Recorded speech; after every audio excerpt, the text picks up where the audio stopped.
Hunting for cash in Argentina, turning frustration into a comedy of errors. Argentina's economy is in a critical recession. As I'm not an economist and have zero desire to delve into the reasons why the country's financial state is as such, all I know is that getting cash in the country can be supremely challenging, which I found out a week after I arrived. Before setting off for Buenos Aires, a Brazilian friend who had been in the city for vacation a couple of months prior gave me some sage advice.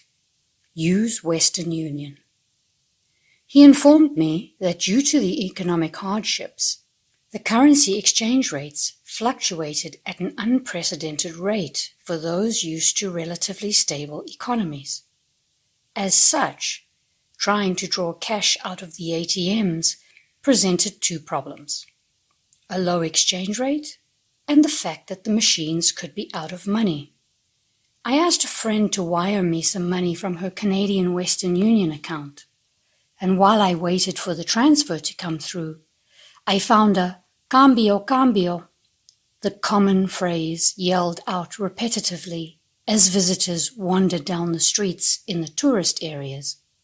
When you respond, you are taken to a back alley, or sometimes street front, store, where they are happy to relieve you of your US dollars, euros, or Brazilian reais for a reasonable price. At least that was my experience. I didn't get the best price, but I wasn't ripped off either. Unfortunately for anyone carrying any currency other than the three already mentioned, you are out of luck. Before I continue, I need to be clear. A debit or credit card should work just fine almost anywhere. But I have learned through the years of traveling on a dime that cash is king, and I try to limit the amount of times I need to go through exchange rates. As such, I convert enough for a week or two at a time and pay with cash instead of swiping my debit card everywhere I go. Money was running out and I was desperate for some cash. I had been buying my groceries on my debit card, but wasn't prepared to swipe it for a simple coffee or some street empanadas. WhatsApp let me know I had a message. There it was, a photo of the receipt. The money had been sent, and all I needed to do was head to a Western Union branch and pick it up. Excellent. I started my hunt in Recoleta as I set out for an afternoon of sightseeing. The first Western Union didn't have money. The second only had 80,000 pesos in the branch, which wasn't enough to pay out my 94,000 peso ticket.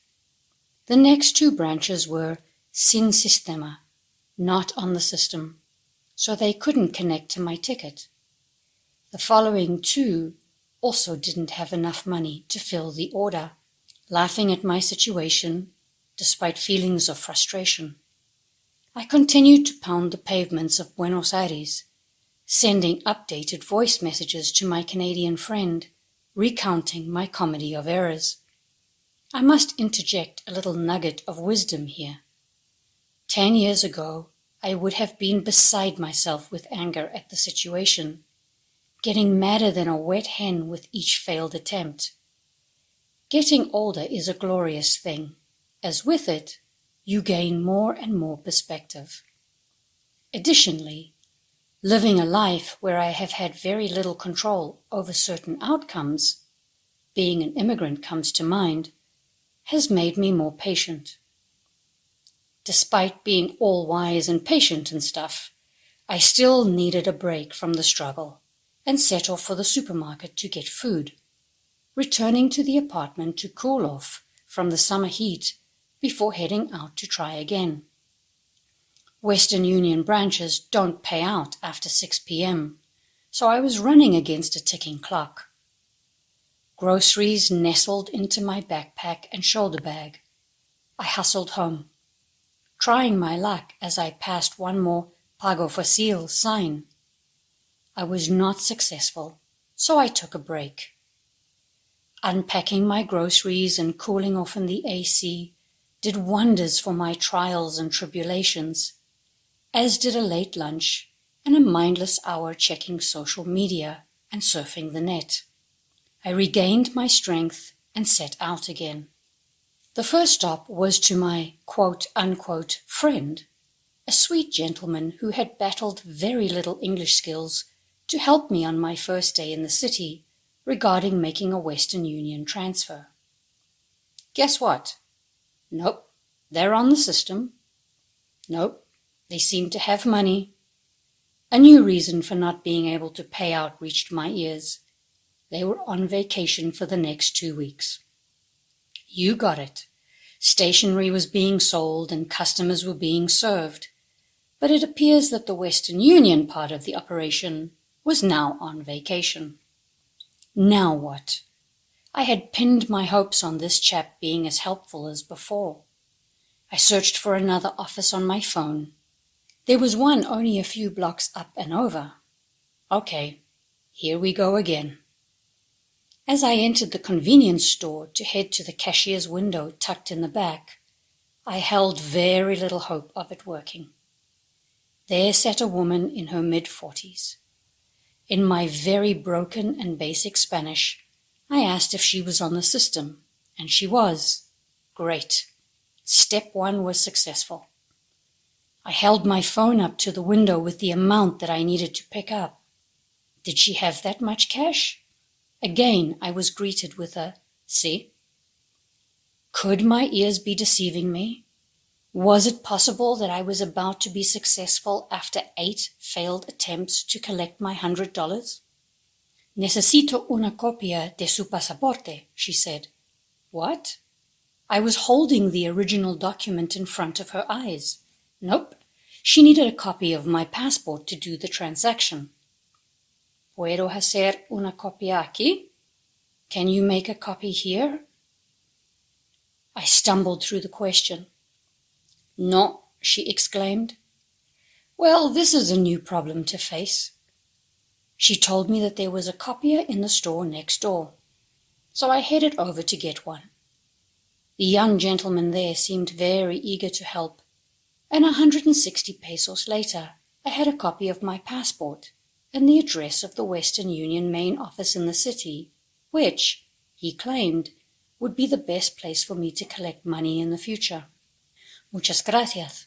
I smiled with relief as I bolted next door to collect my well-earned pesos. And by this point, they were very well earned. Some laughing back and forth ensued as we completed the online form together. I giggled as the lady informed me that all the people I had been to before were stupid, with low GPAs. Her words, not mine, as I had no access to their academic records. I thanked her profusely, and at 5:20 p.m., I sent a triumphant voice message to my friend in Canada regarding my successful monetary extraction. It had been 5 hours of trying to release my money, but the pesos were finally in my pocket, and I breathed a sigh of relief. I had been walking around with 6,000 pesos, approximately $7.50 Canadian, too scared to buy a cup of coffee in case I needed it for something more important. Here's the kicker. When I stashed my newly acquired cash under my clothes in my closet, I found that I still had 14,000 pesos, about 19 Canadian dollars, under another set of clothes which I had forgotten about. Throughout the week, the main Western Union office in Buenos Aires became my local haunt as I collected 3 more tickets. Another round of cash for me, and 2 other tickets for my friend as she prepared to join me south of the border. As I was scared that they wouldn't have enough money on hand to fill a large order, I suggested that she send a couple of smaller tickets. The multiple small order tickets flagged something in their system, and her last order was denied, but went through a few days later after she explained what was going on. It appears that I am now the ringleader of a Canadian cartel, shadily sending money to Argentina to buy, oh yes, food, souvenirs, and gifts. Shame on any of you for thinking otherwise. Now for a celebratory coffee.